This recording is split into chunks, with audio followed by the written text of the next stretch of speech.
Thiruvananthapuram medical കോളേജിൽ amoebic മസ്തിഷ്ക ജ്വരം രോഗവുമായിട്ട് ബന്ധപ്പെട്ട് ലോകത്തിൽ തന്നെ അപൂർവമായ ഒരു ചികിത്സാ നേട്ടമുണ്ടായിരിക്കുന്നു.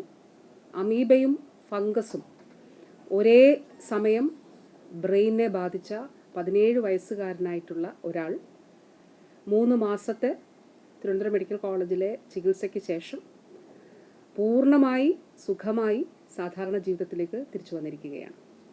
കേരളത്തിലെ 14 ജില്ലകളിലും മെഡിക്കൽ കോളേജുകൾ എന്ന നമ്മുടെ സ്വപ്നം യാഥാർത്ഥ്യമായിരിക്കുകയാണ്. പ്രത്യേകിച്ച് വയനാട്, കാസർഗോഡ് ജില്ലകളിൽ ഇന്നലെ വൈകുന്നേരമാണ് നാഷണൽ മെഡിക്കൽ കമ്മീഷൻ്റെ ഔദ്യോഗികമായിട്ടുള്ള അറിയിപ്പ് നമുക്ക് ലഭിച്ചത്.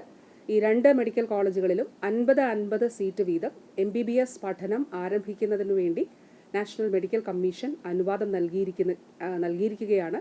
വാസ്തവത്തിൽ ഇത് 2 ജില്ലകൾക്കുമുള്ള ഒരു ഗിഫ്റ്റാണ്. എത്രയോ കാലമായി നമ്മൾ ആഗ്രഹിക്കുന്നതാണ്, ഈ ജില്ലകൾ ആഗ്രഹിക്കുന്നതാണ്.